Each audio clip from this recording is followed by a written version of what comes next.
हाल ही में आई सीरीज मिट्टी के सारे एपिसोड्स को, इसलिए वीडियो को भी लाइक कर दीजिए। हम चलिए कहानी शुरू करते हैं। तो सीरीज की शुरुआत में हम गांव वालों को खेत की ओर भागता हुआ देखते हैं, क्योंकि खेत को बर्बाद करने वाली नीलगाह आ गई थी, जो सारी खेती बर्बाद कर देती है। तब गाँव वाले उन्हें भगाते हैं। उसी समय वहाँ राघव नाम का लड़का भी आता है और देखता है कि नीलगाह ने उसकी पूरी खेती बर्बाद कर दी है। इससे वो काफी उदास हो जाता है। फिर यहाँ से सीन 45 दिन पहले शिफ्ट होता है और हमें पता चलता है कि राघव एक एड कंपनी में काफी अच्छी पोजीशन पर है और उसकी लाइफ काफी अच्छी चल रही है। उसी समय राघव पर घर से फोन आता है और उसके पापा बताते हैं कि दादाजी को हार्ट अटैक आया था, इसलिए वो अब इस दुनिया में नहीं रहे। ये सुनकर राघव तुरंत अपने गांव पहुंच जाता है और दादाजी के जाने से वो पूरी तरह टूट गया था। फिर जब ये लोग दादाजी का अंतिम संस्कार कर रहे होते हैं, तभी वहाँ एक लोन रिकवरी एजेंट गिरधारी आता है और वो कहता है कि काश मेरा लोन चुका दिया होता तो अच्छा होता, अब ये चले गए, वो पैसा कौन भरेगा। ये सुनकर राघव को गुस्सा आता है और पूछने पर पता चलता है कि दादाजी ने बैंक से 15 लाख का लोन लिया था, क्योंकि उन्होंने मॉडर्न फार्मिंग करने के लिए मशीन खरीदी थी, पर वो किसानी करने में फेल रहे और पैसा नहीं भर पाए। फिर राघव अपनी दादी से कहता है कि आपने मुझे बताया होता तो मैं लोन भर देता, ऐसे दादाजी को बेइज्जत तो नहीं होना पड़ता। जिस पर दादी बताते हैं कि दादाजी की जिद थी कि लोन का पैसा किसानी से ही भरा जाएगा, इसलिए उन्होंने किसी को कुछ नहीं बताया। ये सुनकर राघव रोने लगता है। इसके बाद दादाजी की 13वीं की तैयारी चल रही होती है, तो राघव यहाँ भी अपने काम में बिजी था और ऑनलाइन ही मीटिंग कर रहा था, लेकिन गांव में सिग्नल न होने के कारण वो ठीक से बात नहीं कर पाता। इसलिए उसका बॉस भड़क जाता है कि अगर वापस काम पर नहीं आए तो अच्छा नहीं होगा, जिसके डर से राघव आज शाम ही मुंबई जाने के लिए निकल जाता है, क्योंकि उसके लिए काम ज्यादा जरूरी था। फिर अपने काम पर पहुंचकर राघव काफी अच्छे से प्रेजेंटेशन देता है, लेकिन उसी समय उसे अपने दादाजी का ख्याल आता है और फिर वो सीधा अपने बॉस से आकर कहता है कि मुझे 15 दिन की छुट्टी चाहिए, मैं अपने परिवार के पास ही रहना चाहता हूँ, वहीं से काम कर लूंगा। जिस पर उसका बॉस भी जैसे तैसे मान जाता है, क्योंकि राघव अपने काम में एक्सपर्ट था। इसके बाद राघव उसी समय अपने गांव निकल जाता है और दादी राघव को देखकर बहुत खुश होती हैं, क्योंकि वो तो नहीं चाहती थी कि राघव उनसे दूर जाए। खैर, अब ये लोग दादाजी की 13वीं करते हैं और सब लोग दादाजी के बारे में अच्छी अच्छी बातें बता रहे थे, जिससे राघव को अच्छा लगता है कि उसके दादाजी ने क्या कुछ नहीं किया गाँव वालों के लिए। वहीं दादाजी की 13वीं पर कृतिका नाम की एग्रीकल्चर ऑफिसर आती है, जो राघव से बताते हैं कि दादाजी इस गाँव के पहले ऐसे किसान हैं जो मॉडर्न फार्मिंग करना चाह रहे थे, पर उनकी किस्मत साथ नहीं दी।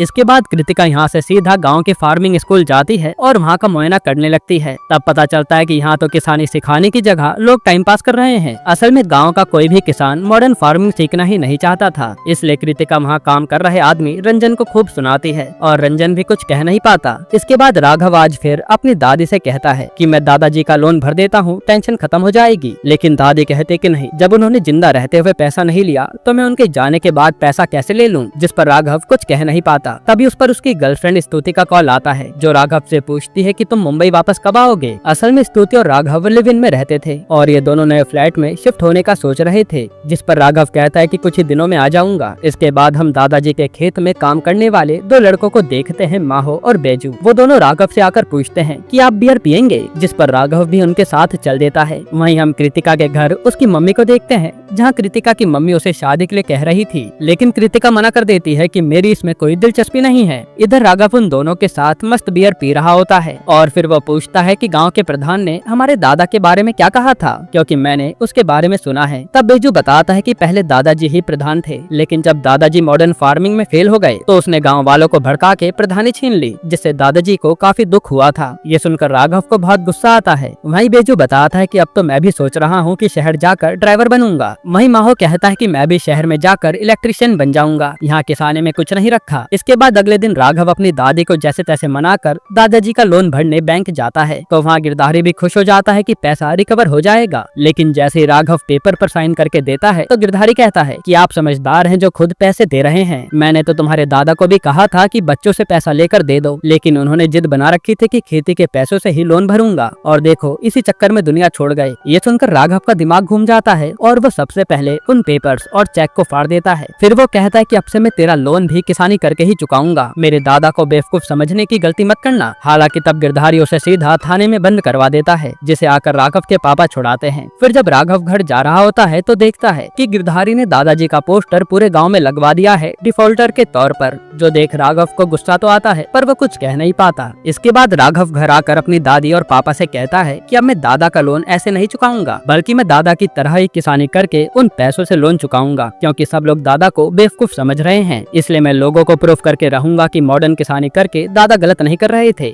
जो सुनकर उसके पापा राघव को खूब डांटते हैं, पर राघव नहीं मानता। वो तो यहाँ तक कह देता है कि मैं अपने बॉस से बात करके गांव से ही वर्क फ्रॉम होम कर लूंगा। इसके बाद अगले दिन राघव के पापा तो शहर में अपनी जॉब पर चले जाते हैं और जाने से पहले कहते हैं कि मैं तो भले ही क्लर्क बन के रह गया, लेकिन तुम अच्छी नौकरी कर रहे हो तो किसानी के चक्कर में उसे हाथ से जाने मत देना। इसके बाद राघव भी यहाँ से सीधा स्तुति से मिलने मुंबई आता है और वो स्तुति को समझाता है कि हम फ्लैट चेंज नहीं कर सकते और मुझे गाँव में ही कुछ समय रहना होगा। ये सब बताकर राघव यहाँ से चला जाता है और स्तुति उसे रोक नहीं पाती। फिर राघव अपने बॉस से जाकर वर्क फ्रॉम होम की परमिशन भी ले लेता है, लेकिन यहाँ एक शर्त थी कि उसे मीटिंग में अवेलेबल होना ही होगा, जिस पर राघव मान जाता है। फिर राघव सीधा गाँव आता है और अगले दिन वो किसान स्कूल वाले रंजन से मॉडर्न फार्मिंग के बारे में पूछने लगता है, लेकिन यहाँ तो रंजन को भी कुछ खास पता नहीं था। इसलिए राघव लौट आता है और अब उसे समझ नहीं आ रहा था कि वो मॉडर्न फार्मिंग के बारे में किससे पूछे, क्योंकि फोन पर भी ज्यादा इन्फॉर्मेशन अवेलेबल नहीं थी। फिर अगले दिन राघव बॉस और क्लाइंट के साथ मीटिंग कर रहा होता है, लेकिन सिग्नल न होने के कारण इनकी मीटिंग नहीं हो पाती, जिस पर बॉस कहता है कि अगर ठीक से काम नहीं करोगे तो तुम्हारे लिए अच्छा नहीं होगा। जो सुनकर राघव भी उदास हो जाता है। फिर शाम को दादी और राघव जब साथ में होते हैं तभी वहाँ एक आदमी आकर बताता है कि कृतिका मैडम ने गाँव के किसानों के लिए मीटिंग रखी है, इसलिए आपको जाना है। तो दादी कहते कि मेरी जगह राघव चला जाएगा। फिर राघव अगले दिन मीटिंग में जाता है तो वहाँ कृतिका गाँव वालों से बताती है कि कैसे एक गाँव ने किसानी करके अपने गाँव को सबसे अच्छा गाँव बना लिया है और वहाँ का हर किसान करोड़पति है। जो सुनकर राघव भी चौंक जाता है। फिर जब कृतिका जा रही होती है तो राघव उसे आकर पूछता है कि मैं भी मॉडर्न किसानी करना चाहता हूँ, पर समझ नहीं आ रहा कि शुरू कहाँ से करूँ। जो सुनकर कृतिका कहती है कि मैं आपको अजय जी का नंबर दे देती हूँ, वो मॉडर्न किसानी कर रहे हैं, आप उनसे जरूर मिलना। तब राघव यहाँ से सीधा अजय से बात करके उससे मिलने आता है और देखता है कि अजय ने तो कई सारी सब्जियां उगा रखी हैं। फिर बात करने के दौरान अजय बताता है कि मैंने अपनी अच्छी खासी जॉब छोड़ दी और अब किसान बन गया हूँ, जिससे मैं साल का 2.5 करोड़ रुपए कमाता हूँ और यहाँ गाँव में कई लोग मेरे साथ हैं। जो सुनकर राघव और उसके साथी चौंक जाते हैं। फिर अजय बताता है कि तुम सबसे पहले अपने खेत की मिट्टी की जांच कराओ, तब पता चलेगा कि उस पर सबसे अच्छी फसल कौन सी उगेगी। जो सुनकर राघव तुरंत अपने खेत की मिट्टी की जांच कराने के लिए पहुंच जाता है। तब यहाँ जांच करके वो आदमी बताता है कि आप अपने खेत में फूल उगा सकते हो, वो अच्छा ऑप्शन रहेगा। जो बात राघव को सही लगती है। हालांकि ये सब सुनकर बैजू और माहो को समझ नहीं आता, क्योंकि उन्हें तो लग रहा था कि केवल अनाज उगाने से वो किसान कहलाएंगे और फूल वगैरह उगाने से कोई फायदा नहीं होगा। इसके बाद राघव जब रात को अपनी जॉब की आईडी लॉगिन करता है तो वो ओपन नहीं हो रही थी। फिर एचआर से बात करने पर उसे पता चलता है कि राघव की नौकरी जा चुकी है,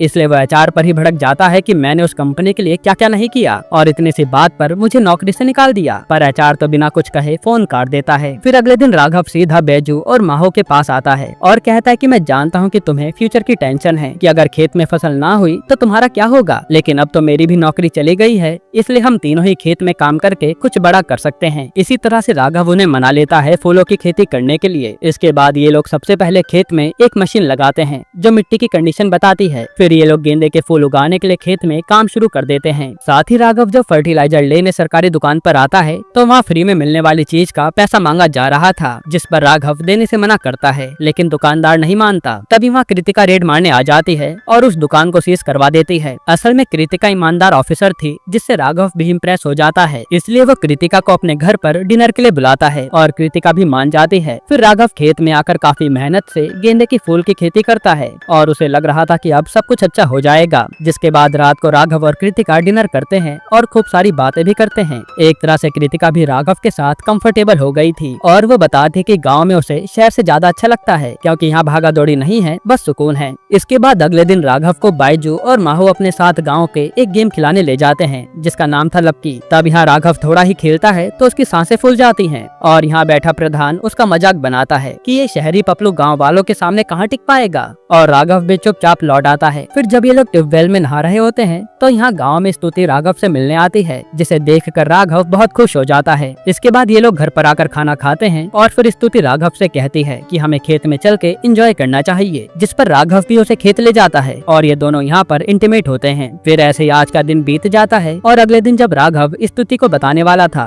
कि उसकी नौकरी छूट गई है, तभी गाँव गांव में हल्ला मच जाता है कि गांव में नीलगाह खेत बर्बाद करने आ गई। और जैसे ही राघव अपना खेत जाकर देखता है तो उसके होश उड़ जाते हैं, क्योंकि उसके सारे पौधे नीलगाह ने खा लिए थे। इससे वो पूरी तरह टूट जाता है। ये वही सीन है जो हमने सीरीज की शुरुआत में देखा था। तभी गाँव का आदमी महातो आकर बताता है कि ये सब उस प्रधान की चाल होगी। जब तुम्हारे दादा ने कुछ नया करने की सोची तो उसने ऐसा ही पंगा करवाया था, और अब तुम्हारी बारी में भी वो यही कर रहा है। जो सुनकर राघव सारा खेल समझ जाता है। फिर जब राघव उदास था तब स्तुति कहती है कि मैं तुम्हारे साथ ही रुकूंगी, लेकिन राघव कहता है कि नहीं, तुम अपनी जॉब पर ध्यान दो, मैं यहाँ पर सब हैंडल कर लूंगा। असल में राघव ने ठान लिया था कि वो हार नहीं मानेगा। जिसके बाद राघव खेत में जाकर चारों ओर फेंसिंग कर देता है, जिससे नीलगाह उसके खेत में न आए। फिर उसके पास कृतिका का मैसेज आता है जो उसे डिनर पर बुला रही थी, और अब राघव और कृतिका की भी बात शुरू हो गई थी। इसी तरह से कुछ दिन बीतते हैं और राघव की प्रधान से बहस भी हो जाती है, जो उसकी किसानी का मजाक बना रहा था। लेकिन राघव ने सोचा कि वो अब उसका जवाब फसल से ही देगा। वहीं कृतिका को पता चलता है कि नेपाल से टिड्डों का झुंड सीधा उनके गांव की तरफ आ रहा है, जिससे फसल बर्बाद हो सकती है।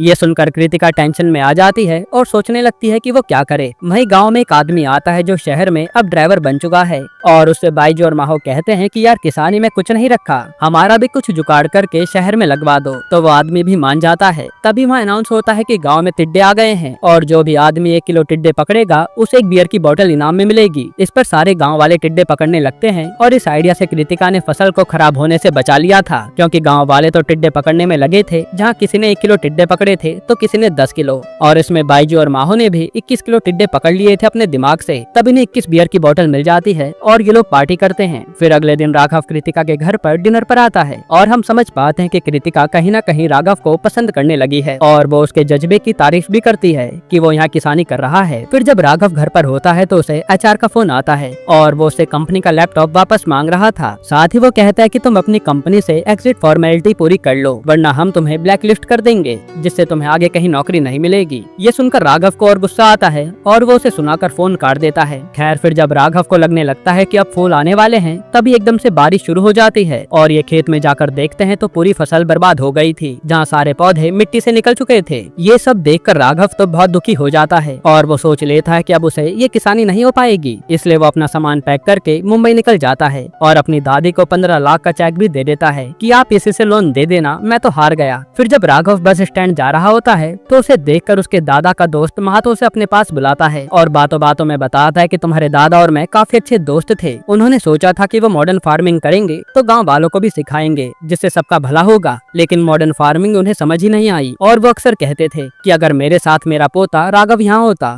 तो मैं मॉडर्न फार्मिंग में कभी फेल ही नहीं होता। इतना विश्वास था उन्हें राघव पर। ये सुनकर राघव सोचता है कि मैं तो दादाजी के विश्वास पर भी खड़ा नहीं उतर पाया। यही सब सोचकर वो वापस घर आ जाता है, और दादी से कहता है कि मैं इतनी जल्दी हार नहीं मानने वाला, जिससे दादी भी खुश हो जाती हैं। फिर ये लोग जैसे तैसे खेत से पानी निकालते हैं, और राघव सीधा कृतिका से मिलने जाता है कि इस नेचर से खेती को कैसे बचाएंगे, क्योंकि बारिश तो कभी भी आ सकती है। जिस पर कृतिका कहते कि तुम पॉली हाउस ट्राई करो, उससे खेती को कुछ नहीं होता, और वो एक आदमी से मिलने के लिए राघव को भेज देती है। वहीं राघव ने स्तुति को बता दिया था कि वो मुंबई आ रहा है, पर अब उसने प्लान बदल दिया। इसलिए जब स्तुति उसे दोबारा पूछने के लिए कॉल करती है कि तुम कब आओगे, तो राघव मना कर देता है, जो सुनकर स्तुति गुस्से में फोन काट देती है। इसके बाद ये लोग पॉली हाउस जाते हैं, और वहाँ देखते हैं कि आदमी ने कई प्रकार की सब्जियां बोई हैं, ऐसी सब्जियां जो किसी भी मौसम में उगाई जा सकती हैं, केवल पॉली हाउस की मदद से। ये देखकर राघव उस पॉली हाउस का खर्चा पूछता है, जो था करीब 30 लाख रुपए। इस पर वो आदमी बताता है कि तुम्हें आराम से पॉली हाउस के लिए लोन मिल जाएगा, वो भी 50% सब्सिडी पर। ये सुनकर राघव भी सोच लेता है कि वो अब लोन लेगा, लेकिन बैजू और माहो मना कर रहे थे कि लोन मत लेना, क्योंकि आपके दादा ने भी ऐसे ही गलती की थी। लेकिन राघव उसकी बात नहीं मानता, और वो लोन अप्लाई कर देता है, जो कि उसे कुछ ही दिनों में मिल भी जाता है, और वो फिर पॉली हाउस भी तैयार करवा लेता है। इसी तरह से कुछ दिन बीतते हैं, और अब राघव ने गुलाब के फूलों की खेती करने का डिसाइड किया था, जिसके बाद 2 महीने बीत जाते हैं, और अब पौधे भी बड़े हो गए थे। फिर एक दिन स्तुति को पता चलता है कि राघव को नौकरी से निकाल दिया गया है, साथ ही उसने 30 लाख का लोन लिया है, जो सुनकर उसके होश उड़ जाते हैं। फिर वो राघव को कॉल करके उसे खूब सुनाती है, साथ ही वो राघव से ब्रेकअप भी कर लेती है, क्योंकि राघव उसकी एक भी बात नहीं मान रहा था। उसी समय गिरधारी भी खेत में आ जाता है, तो राघव स्तुति पर ध्यान न देकर उससे लड़ने लगता है। इसी कारण स्तुति को लगता है कि वो शायद उससे प्यार ही नहीं करता। खैर अब कुछ समय और बीतता है, और राघव देखता है कि अब उसके खेत में गुलाब के फूल भी आने लगे हैं, जिससे वो बहुत खुश होता है। फिर ये लोग उसी खेल लपकी को खेलने जाते हैं, और इस बार राघव काफी अच्छे से खेलता है, जो कि प्रधान भी देखता रह जाता है। यानी राघव पूरा गांव का किसान बन गया था। इसके बाद ये लोग गुलाब के फूल सीधा मंडी में बेचने आते हैं, लेकिन यहाँ तो बहुत ही कम दाम मिल रहे थे, जिससे गुस्सा होकर राघव सारे फूल वापस ले आता है, क्योंकि वो जानता था कि ये फूल शहरों में हजारों के बिकते हैं। तब माहो और बायजू कहते हैं कि हम अपने हिस्से के फूल मंडी में बेच देंगे, लेकिन राघव उन्हें भी मना कर देता है, यहाँ तक कि वो उन्हें डांट भी देता है क्योंकि वो बात नहीं मान रहे थे। इसके बाद जब राघव कृतिका से मिलने जाता है तो बातों बातों में बताता है कि फूल तो उग गए पर मंडी वाले तो बहुत सस्ते में ले रहे हैं। तब कृतिका कहते हैं कि मॉडर्न फार्मिंग को मॉडर्न तरीके से ही बेचा जाता है, जो सुनकर राघव को आइडिया आता है और वो तुरंत अपने एक जानने वाले आदमी से फेवर मांगता है कि वो उसकी मीटिंग बड़े होटल वालों से करवा दे। तब वो आदमी भी मान जाता है। इधर बैजू और माहो उसी शहर वाले आदमी के पास आ गए थे कि हमारी नौकरी लगवा दो, तो वो आदमी भी मान गया था, यानी ये दोनों राघव को छोड़कर जाने वाले हैं। यहाँ राघव को पता चलता है कि उसके पापा दादा का लोन भरने गए हैं, तो वो तुरंत फिर से जाकर वो चेक फाड़ देता है, ये कहकर कि लोन तो मैं ही भरूंगा किसानी के पैसों से। इसी चक्कर में उसके अपने पापा से बहस भी हो जाती है। फिर यहाँ से राघव सीधा बैजू और माहो के पास आता है, जो उससे गुस्सा थे, और राघव उन्हें बताता है कि मैंने तुम्हें अपनी कंपनी का पार्टनर बनाया है, इसलिए तुम्हें नौकरी करने की जरूरत नहीं पड़ेगी। जो सुनकर ये दोनों भी खुश हो जाते हैं। फिर अगले दिन राघव मुंबई में सीधा उसी होटल में मीटिंग करने आता है जिसकी उसने बात की थी, और यहाँ वो अपना ऑफर बताता है कि वो कैसे अच्छे गुलाब के फूल होटल में दे सकते हैं। लेकिन यहाँ बैठी लेडी कहती है कि हमारा पहले से एक सप्लायर है जो बल्क में माल भेजता है। तब यहाँ राघव उस लेडी से एक चांस मांगता है और लेडी को किसी तरह से कन्विंस कर लेता है। तब ये लेडी उसे एक शर्त पर ऑर्डर देती है कि 6 महीने बाद हम तुमसे 100 कुंटल फूल लेंगे, अगर वो नहीं दे पाओगे तो ये डील कैंसिल हो जाएगी। जो सुनकर राघव भी चौंक जाता है कि इतने फूल हम कहाँ से लाएंगे, लेकिन डील कैंसिल ना हो जाए इसलिए वो हाँ कर देता है। जिसके बाद राघव यहाँ से सीधा इस तोते से मिलने आता है और अपनी गलती की माफी मांगता है। साथ ही वो पूछने पर बताता है कि अब मैं गाँव में ही रहने वाला हूँ, जो बात इस तोते को अच्छी नहीं लगती और अब ये दोनों हमेशा के लिए अलग हो गए थे। वहीं बैजू और माहो को उनके गाँव का आदमी कहता है कि तुम्हारी नौकरी पक्की करवा दी है, कल से आ जाना, लेकिन वो दोनों तो मना कर देते हैं कि अब हम सिर्फ खेती करेंगे, शहर में कोई नौकरी नहीं करेंगे। इसके बाद ये लोग गाँव में आकर जश्न मनाते हैं कि इन्हें डील मिल गई, पर राघव को तो 6 महीने में 100 कुंटल का इंतजाम करना था। फिर राघव यहाँ सीधा कृतिका से मिलता है और ये दोनों बियर पार्टी करते हैं। तब राघव कृतिका के साथ गांव वालों को इकट्ठा करने का प्लान बनाता है, जिससे सारे गांव वाले एक जगह इकट्ठा हो जाते हैं। फिर यहाँ कृतिका आज गांव वालों से अजय को मिलवाती है, जो किसानी करके 2.5 करोड़ रुपए कमा रहा था और वो तो शहर छोड़कर गाँव में रहने आया है। ये देखकर गाँव वाले भी चौंक जाते हैं। फिर यहाँ राघव भी गाँव वालों से कहता है कि आप भी ऐसा कर सकते हैं, बस हमसे हाथ मिला लीजिए। असल में राघव इन सबको साथ लेकर गुलाब की खेती करने वाला था, पर यहाँ प्रधान गांव वालों से कहता है कि असल में राघव तो इस बहाने तुम्हारे खेत हड़पने वाला है। ये कहकर वो सबको ले जाने लगता है। उसी समय यहाँ उसी होटल की गाड़ी आती है जो गुलाब के फूल ले जाने आई थी। तब ये देखकर राघव उन्हें बताता है कि हम मंडी में फूल बेचने नहीं जाते, बल्कि गाड़ी खुद हमारी फसल लेने आती है। ये देखकर गाँव का एक आदमी राघव की तरफ हो जाता है और कुछ लोग और राघव के पास आते हैं कि हम भी आपके साथ हैं, लेकिन प्रधान और उसके आदमी वहाँ से चले जाते हैं। यानी राघव को विश्वास हो गया था कि वो इन गाँव वालों को अपने साथ मिला लेगा। फिर हमें कुछ महीने बाद का सीन दिखाते हैं जहाँ राघव किसानी के पैसों से दादाजी का लोन चुका देता है और अपने दादाजी का पोस्टर भी लगवाता है कि कैसे उन्होंने लोगों की जिंदगी बदली है, जिससे दादी बहुत खुश होती है। और अब राघव ने गांव वालों को अपने साथ जोड़ लिया था। यहीं पर यह सीरीज खत्म हो जाती है।